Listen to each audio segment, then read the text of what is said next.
Empathy is more than compassion or understanding. It's the capacity to put oneself in the shoes of another and actually feel and connect with their experiences. Our next panelists will share their ideas for utilizing empathy in the discussion, instilling empathy as a teaching and learning strategy. For this session, can we please welcome Dee Katz-Shahar, CEO and founder of Bodyholic, Sarah Freyer, CEO of the APD Model, Kevin Wayne Johnson, CEO of the Johnson Leadership Group, Natalie K. Jordy, RN, BSN, NLP Master Practitioner, founder and CEO of True Alignment Academy, up on the stage. Please give them a round of applause.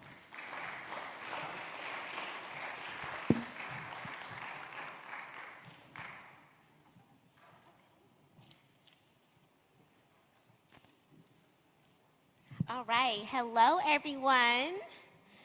All right, so I will start off. My name is Sarah Freyer, and I am the CEO and founder of the APT model, which stands for Analyze, Plan, Teach, and Inspire. And so my background with SEL is I was a teacher for 12 years. Then I went into instructional coaching, and with that, with my students having great academic success, and I won a National Teacher Award, and I had to go around after you got the award, you had to go around and present, and everybody was like, oh, so how'd you get those scores?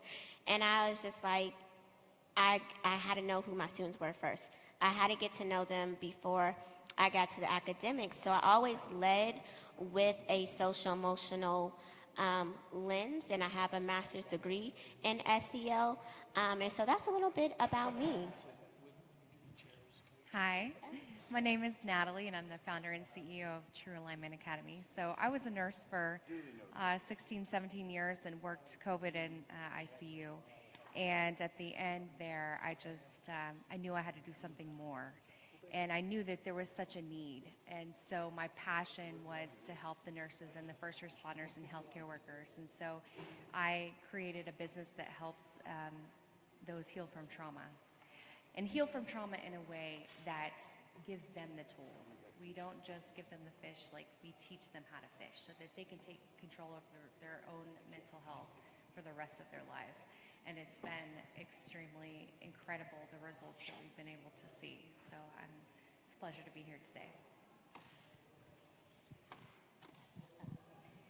Hello, my name is Dee Katz-Shahar, and I am the founder and CEO of a company called Bodyholic, and I'm hopped right over from Health 2.0, and Bodyholic is a fitness and health community, and to match that, I have a podcast that is basically all about bringing cutting-edge information to the general public at no cost and bringing down all this research a notch so we can all talk about it because we all have the right to access this information. And in my master's, I worked closely with our future physicians in Israel. I'm here from Israel, and as a public health promoter.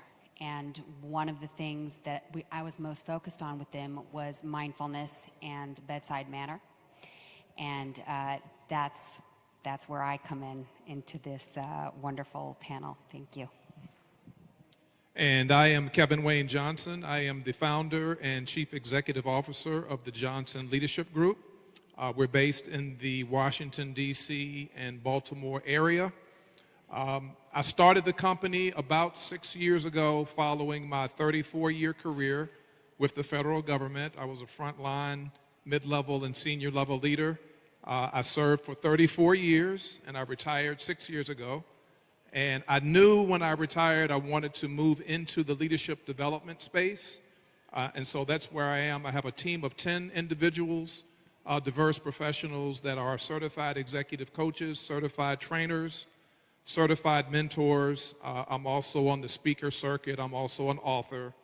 But all things leadership, as I learned in the home from my 3 sons, and I'm the son of a U.S. Marine. So that kind of gives you a little bit of background about who I am. All right. So as you can see, we all come from a very diverse background, but we're all here to talk about empathy. So we might have a different perspective of what empathy is based on our background. So each of us is going to tell you a little bit about what does empathy means to us. For me, right away, empathy for me is just saying that I want to know your point of view. I want to understand where you're coming from, because as an educator, that's very powerful when students' behaviors, or even when they're learning or trying to see something in a different light. I need to understand their point of view so I can help them become the best that they can be. So that's empathy for me. Would you like to elaborate? I absolutely love what you just said. And I also feel that I can maybe take what you just said, and when I deal with empathy in the health space, it's also a matter of looking at the other person's point of view and experience without trying to really change it. So really be present with that person. And I'm not saying the physician shouldn't try to make the person feel better, but understand the situation from that person's point of view, and don't try to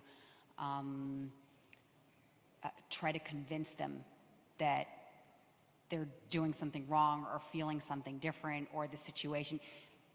It's all theirs. It's that person's feelings, it's the situation for that person, and that's just the way it is. So that's empathy for me. It's what you just said without trying to change it. I love it. Would you like to add on? Yes, Natalie? absolutely. So understanding another person's thoughts, feelings, allowing them to speak, and ultimately, what is empathy? It's holding space. Everybody wants to be seen, heard, known, and understood. So imagine if we can hold that non-judgmental space for someone so that we can allow them that opportunity instead of projecting our own thoughts and emotions and past trauma or behaviors or anything onto them. That's what creates trust, right? That's what empathy is. The question is, do you have the space to hold it? Do you have the space to hold it, or are you overflowing in your own emotions because you can't process your own emotions, because whoever taught us that, right? So that is the question I want you to keep in your mind. Well, I am in total alignment with all 3 of my esteemed panelists. And I'll add to that, doing it in the spirit of letting the other person or people know that we're interested in their development and in their improvement. In that spirit, when we demonstrate that we empathize with people, we're sending that subliminal message that we care. And when it's all said and done, when we make that transition from looking at people as workers and looking to them more as people, and this is what I teach my team, and this is what I teach organizations, now we're on our way to getting their attention, because they expect for us to show up with the acumen. Now, how do we lead them, and how do we interact with them from the heart? You see, I have my heart here. And when you lead that way, and when you teach that way, and when you hug people and demonstrate to them that you actually do care by empathy, now we are on our way to demonstrating that we're here to help you to develop and to help you to get better and to help you to improve. So I agree with all of my panelists, but I'll add that additional commentary to the discussion. Thank you for that. Kevin, that leads us on to the next question, because we all come from different backgrounds. Can you tell us a little bit more about that? You was going in the way, like a strategy that you would use with leaders, because with empathy, sometimes it needs to be shown more when there's a difficult situation or difficult conversation that comes up, and someone needs you to be empathetic. Can you share a strategy about that? Yeah, absolutely. It's very simple. Just have a conversation with people. Take the time to talk.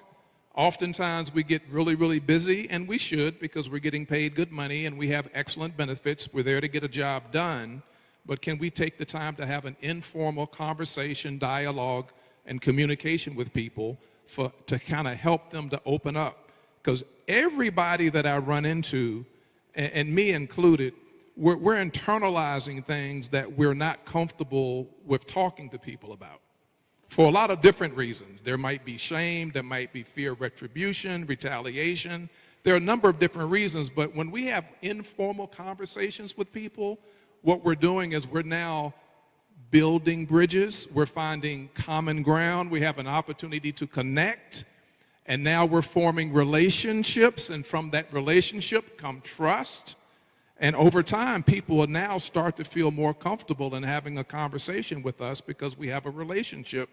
And so when people bring their issues into the workplace, into the school, into the university, wherever they are, we're now sort of opening up the aperture to say, we can have a conversation about it. And when you have a conversation about it, we're on our way to helping people to heal, and that's another extension of what empathy is all about.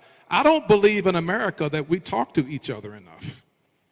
That's why there's a lot of mess going on.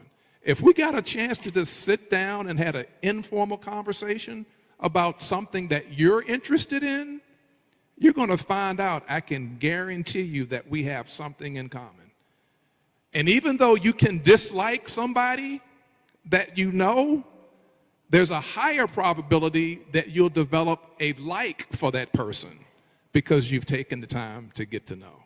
So that is a very simple but profound strategy and principle that we try to get people to implement all the time, because it will take all of us a very long way to being able to come closer and make sure that those differences are falling apart.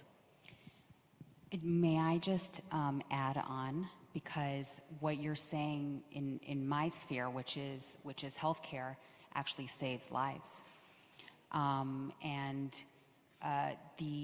The trust component and the empathy creates a situation between the health provider and the patient, where the patient actually is compliant because the patient actually trusts the doctor. And there are so many situations where there isn't that. There is no empathy, there's no bedside manner. And then the consequence is that either the patient doesn't provide the whole picture and doesn't actually share very serious information with the health provider, or is the patient isn't going to listen to what the doctor has prescribed. So it literally saves lives, and probably also in the school systems, I believe. Absolutely. I have to agree with you. It saves lives. So let's look at why that's not being created. Why don't conversations happen? Because what does it take? It takes vulnerability, right? So in order for vulnerability to happen, for you to come to someone and ask them questions and open up, what needs to be created? Safety. How do we create safety? We have to create safety within ourselves first. We have to feel seen and heard and validated within ourselves first. Otherwise, we risk rejection, right? And if we seek our validation from an outside source, we're not going to open up to that conversation and vulnerability. And so creating that from inside. And so let's look at the strategy for a minute. Let's go back to that. I like that. So whenever you're looking at strategy for empathy, let's look at the triggers, because ultimately what comes from us is projection. And so anytime you have any sort of reaction to anyone else, you can become the creator of your life in an instant if you just turn it back onto yourself and say, okay, what's really going on here, right? How can I hold space for this other person when I am in this reactive state? You can turn it back and look and say, what is triggering me? What's coming up for me? Is their behavior triggering me because I've had a past experience that has put me right back into that memory, that situation? And so owning your behavior, connecting to your body, healing your past trauma, these are the things that actually create that power so that you can hold the space. That is truly what empathy really is it's safety. And until we create that within ourselves, we can't hold that space for anybody else. And so empathy is not even possible, especially whenever our gestalts are full in the brain and our emotions are at their brink and we're on that fight or flight survival mode in the busyness and the work and the things in our life, there's chaos. There's no ability to even have empathy in that brain. So if you always go back to looking inside of yourself and saying, okay, this is a projection, what's going on within me? That's how you become the creator of your life. I love that. Go ahead. Sorry, I just think it's really important to address yourself exactly first, because otherwise, how can you hold that space? And if I'm not mistaken, in terms of statistics, right now as a collective, I know this about the United States, empathy has decreased by 75% as opposed to 30 years ago, which to me is a mind-blowing statistic. And what I think is really important here in the education space is that empathy can be taught. And you know, I think way back we thought it was just part of the DNA, like you're either born with empathy or not. But it actually can be taught, and it can be. You can also grow it like a muscle. So I'm speaking to you. I'm kind of applauding you as the educators. If you implement the empathy into the system where you're teaching or where you're working, I think that's huge, because we have to start working when they're young. I love that. I love that. So as an educator, I would speak on that. Yes, empathy can be taught. As a teacher in the classroom, and I have a curriculum now, is part of it is teaching empathy. And one way to do that is through literature and books. Literature and books is a great way of 101 of teaching empathy, because you're teaching the students others' perspectives of something of a situation. There's one activity that I used to do in the classroom that I love. It's called What Do You Think? And it's understand people's perspective. And so I would give a scenario, and they would get in groups, and everyone would have a chance to see what they would do. Like, for example, one of the cards would say something like, I made plans to have lunch with my best friend, but then my other friend had a situation, and so I had to decide, am I going to cancel sitting next to my best friend at lunch, or I'm going to go sit with my other friend who I see crying? And then it gives them options. A, what are you going to do? Are you going to stick to your word and go to your best friend? Or could you, B, just go to the person that's crying? C, could you see both and tell A, option A, the best friend who you're supposed to go see first, what is going on, going to that conversation like you said, right? And saying, hey, best friend, I know me and you have plans, but Sally is over here crying, and I need to go check in on her. So it gives them options to start thinking. And then they would pick of what option they would do, and they would have perspectives of what is the best way. And sometimes some would agree and some wouldn't, but they would understand others' perspective and understand what is needed. But the main thing that they would get out of it, like you were saying, Kevin, is just having a conversation, because people have expectations, and a lot of times we're hurt by our expectations when someone doesn't meet it. But how can you have someone meet that expectation if you have not had a conversation to know what is that expectation of someone? And as a classroom teacher, we cannot expect our students just to sit there and listen to them. Just listen to you. No. They're going through things. And I've always worked in urban schools, so I need to know who you are. And I definitely take that in the adult world as I do professional development as teachers too. Where are you at in your teaching career? What is bothering you, and what is your expectation, or what do you think your expectation is for your students, for you and their parents as well? Because trust me, parents, they are bringing the best that they have, and that child, that's the best that they have. And you cannot expect that those parents are not doing the best just because the child might be acting up. That is their best, but what's going on with them, and how can you meet them? Because trust me, you all have the same goal of getting the best out of that student to become something great. So with that, I would vote for you, just so you know. thank you. You'd bring world peace. Thank you. Thank you. So next question. Why did you choose to talk about this topic today? Well, I'm here on the panel because I represent those of us that might be in the same space and place where I am. I've completed a career, 34 years with the federal government. My last position at the Department of Defense was Chief of Staff at one of the major directorates under the umbrella of the Department of Defense. And I've had a chance to see up close and personal and experience up close and personal good leaders and bad leaders. And there are some in between on the spectrum. And what I remember most, and you can probably relate to this, is how good you felt when you were under a good leader who actually gave a care, that you showed up every day, valued your contributions, and poured into you in terms of development. And how you felt when you were under the leadership of those bad leaders who made it clear they didn't want you there, and no matter what you do, it's not going to be good enough. And so I have determined to, as a part of what we teach and train across government, corporations, churches, academic institutions, and nonprofits, we're pretty deep in the marketplace, because when it's all said and done, people are people, regardless of the work role, is to help leaders to understand that being empathetic is not weak, but it demonstrates that you are human, you are genuine, and you are authentic. Because every person is created to be relational. We all have a desire to be in good relationships. And people want to know that when they show up, they're going to be included within the confines of that team or that organization. And then number three, everybody needs to be affirmed at some point, somehow, whether it's formally or informally.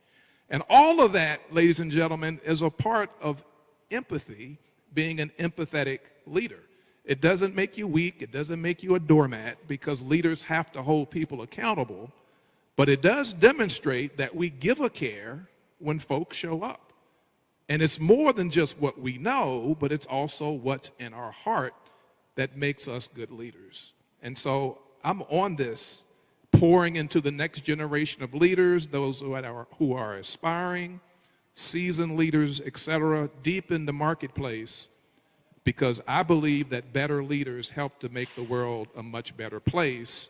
And then part of that journey is just demonstrating that we can be compassionate and we can be empathetic to the needs of the people that we are entrusted to lead. Absolutely. Let's break that culture in programming, okay? Empathy is anything but weakness, it's strength. So I chose this topic because I'm super passionate about, my company says heal the healers, and eventually expanding beyond the space of healthcare, because I feel like these tools that we have can reach any different person. Ultimately, teaching every single person how to reconnect with themselves, because disassociation is real. It's all around us. It's in the video games, it's in the busyness, it's in the numbing, whatever that numbing looks like for you, which may seem harmless, but it's the culture these days, right? And so I think I'm so passionate about empathy because I feel like there's so much that needs to be said around it. What needs to be careful with empathy is enmeshment.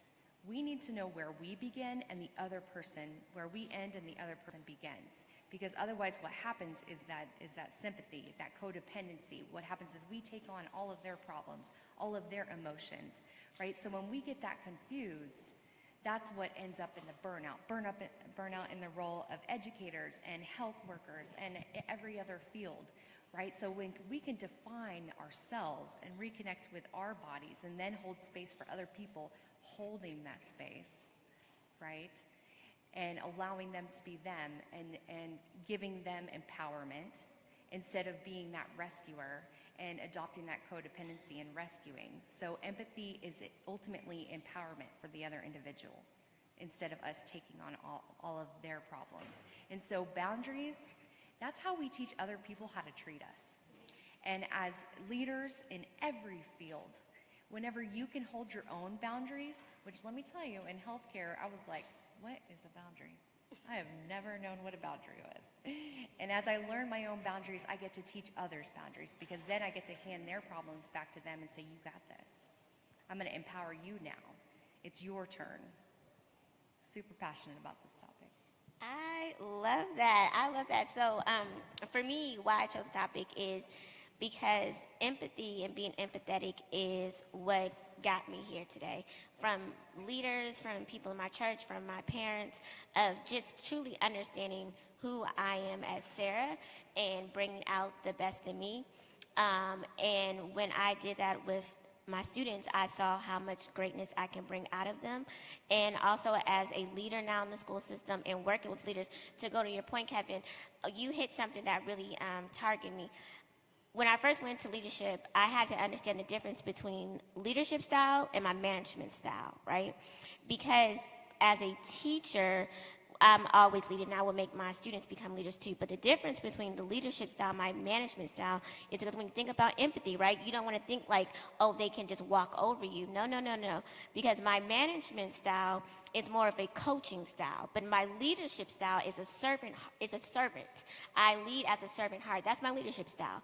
I'm that servant leader, and I had to learn the difference. And I think the importance of it when it comes to empathy is also knowing those differences in a leader's perspective, to say that you can lead your people and be understanding, and that does not take away from your management of holding them accountable of what needs to be done of the job, but it's empathy, knowing who they are so they can get the job done. And so before a task comes and it's like, oh, I know Sarah, she might struggle with the task in this section because that's not her strong suit. So I'm going to be empathetic and know that I'm going to make time for her in this space to get the job done. I might have to tell her a day early so it can still be done ahead of time. That's empathy, right? And that's something that as a teacher I modeled in the classroom, and as a school leader I modeled that too. Just knowing them. In the in Tel Aviv University, where I worked and also completed my master's, I was the assistant to one of the leading researchers in the topic of tobacco control. Her name is Professor Laura Rosen, and our strategies were all about getting into, as public health promoters, how do we educate the public and empower them? That has to go through empathy. But also as academics and teachers, we were very interested in trying to intervene and teach the future physicians how to not judge people who, in our specific case, are smokers. And because there are many smokers that come up to the doctor and the doctor will judge. The exercise that Professor Rosen would give, and I would monitor it and we work together, is an exercise called understanding the heart of the smoker. And so what every single young physician had to do was go to a smoker that either was close to them or not, it didn't matter. Go to a smoker and ask questions without judgment and just really try to understand why they smoke. Do they want to stop? Maybe they don't even want to stop. Try to understand why. Maybe try to understand their enjoyment of the activity, really without any judgment. And the stripping of that judgment created so much empathy. You could really see the presentations when we had the students present. You could see them tearing up. You could see them get a little bit emotional. And then you learn to see the patient, or then you learn to see the student. And it goes back to what you're saying. You just talk to the other person. Try to find out their point of view, listen. Yeah, that's powerful. What do you think it would look like? Because in the beginning you talked about empathy being taught. So for everyone, you guys take a turn.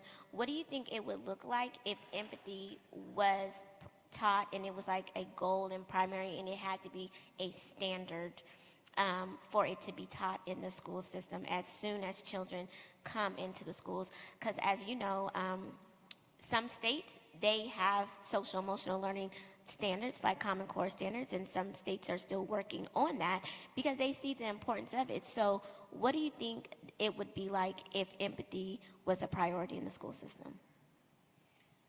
I'm just, because I actually am not from the school system, and I'm also not from the States, but I go back to what I just said, strategies like having or giving the task of talking to your peer. Okay. And actually coming back, and without Chat GPT, you have to come back and you have to present it. And I think that the consequence can be amazing to actually give the kid a task to do and just talk to your peer and then report about it. And your peer stays anonymous. Gotcha. That sounds good. So I have a twofold answer. So I think it'll be good, number one, because anytime we introduce these topics, it heightens the level of awareness. So being aware is a good thing. But the second part of the answer is it won't become a habit. It won't become indoctrinated into our everyday living unless it's actually implemented and executed. So it's one thing to share the idea, even as little young ones, all the way up through middle school, all the way through high school, even through college. But without practice on a regular basis, it won't become a habit.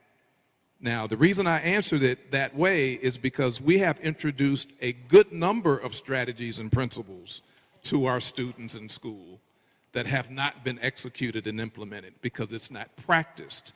So I think it's a good approach. I agree with it. Anytime we can heighten our level of awareness around anything that we may not be familiar with, especially if we don't see it at home, is a good thing.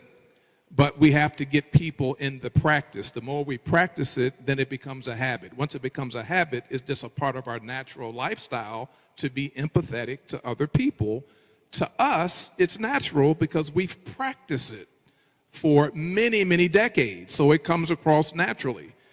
I have a younger brother who was born with a mental disability, and my baby boy, well, he's now 25, he's autistic.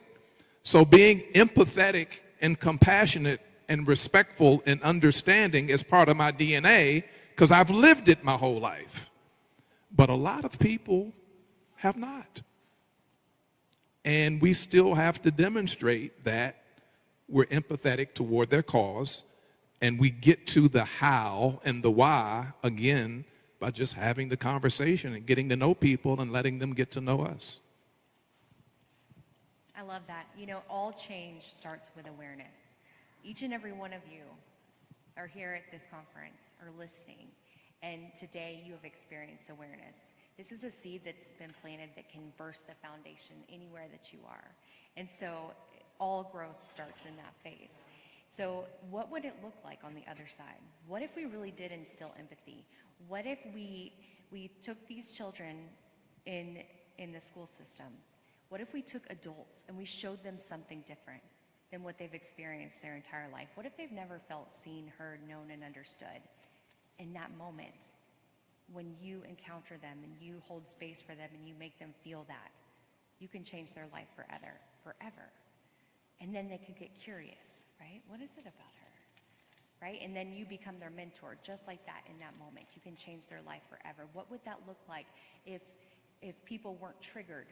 If their limiting belief system is, if they're not good enough, wasn't triggered every time you went to talk to them, if their past experiences didn't come up and project with every conversation, if you created safety in a conversation that could open up and actually created that connection and vulnerability, that could tell you, hey, I need help. What if you created that safety and environment? What would the world look like? Can you imagine? Can you imagine? But you know where it starts? It starts with each and every one of us. Because we can't create a movement. But every single one of you, if you choose to take this awareness and create growth from it, That's what's going to change the foundation and the programming that we have. That's what's going to create the difference, is becoming that mentor, is becoming that person and making that difference, is understanding that you are the creator of your life. No one's coming to save us. We may not be able to change the whole world as one, but together we can make a massive difference. And it starts within us. It starts healing within us. That's where it starts. Natalie, can I? Okay. You just triggered my memory. That again, this goes back to my years in Tel Aviv University. There's this very cool doctor in the emergency room in Ichilov Hospital, which is the hospital in Tel Aviv. And during COVID, she was realizing that the patients who are completely isolated and alone and don't see the doctor, the person who's taking care of them, and everybody's masked. And at the time, it wasn't even masked; it was suited up completely, and nobody could touch the patient really. And she started talking to the patients, asking them how they are on a whole other level, not like, what do you need? And she started hearing that they just want to see the faces of the people taking care of them. So it's kind of like what you said, that they just see you. But also the doctors were now going to be seen, because she then printed out a picture of every single doctor and had it on their back and on their front. So even when they were turning around, you could see the picture. And then it ended up spreading all over the country, and everybody was walking around suited up, but with pictures, and with smiling pictures, I have to add. And that was extremely meaningful to the person lying there in bed without seeing the empathy, without feeling the empathy until that moment. And it goes back to bedside manner, but I mean, it extends far beyond. Wow, that is powerful. It reminds me of when I was in school, some research that I came across was about a lot of business owners. They were talking about they needed support with the staff that they were hiring. What was going on is that they were hiring people and they looked great on their resume, but it just wasn't working out when they got there. Have you ever had that? Someone like you hired them, they look good on the resume, they're here, but they're not doing a job. And so in the research, they asked them, they said, well, have you talked to them? And they was like, talk to them.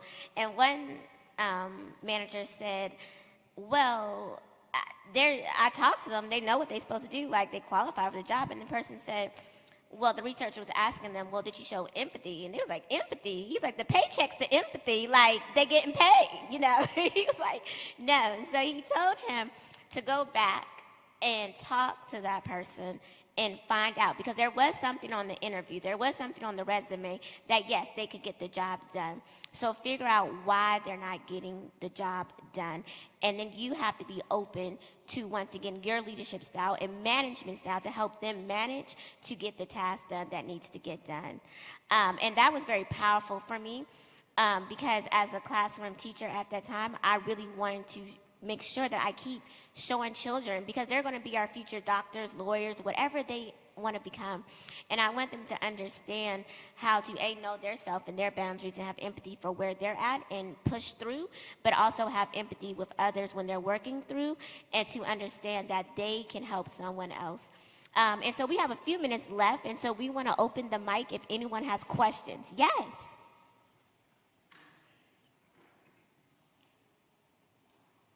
Thank you, guys. This has been a great conversation. I understand all of you believe that empathy can be taught, and I feel like there are cues we can give people, but how do you, if they're not genuine with their empathy or with their attempt at empathy, please, all of you come off incredibly genuine and passionate about what you're speaking about, so we would follow you. But how do you bridge that gap for people who might not have that heart in the right place or not be as genuine? People need to see somebody else within their sphere of influence actually demonstrating the act of what it means to be empathetic, and taking one step further and helping that person to understand why it's important. I believe over a number of decades putting this to practice, when people see what we're asking them to do, and we take the time to help them to understand why they should be doing it, now we're on our way to helping them change their heart. And I think it's important to note here too that passion, when you see someone with passion, I mean, don't you just want to say, okay, what, like, let me jump on board. What is that about, right? And so instilling that in our leaders, in the school system, and understanding the why is very important, right? So if they've come from a place of apathy, let's tap into that. What's going on? You know, how can we reignite that passion as to where you are? And coming to a person, not from a question of what's wrong with you, but what do you need? What do you need? Because when you really feel that connection, that's where that passion ignites. That's where it is.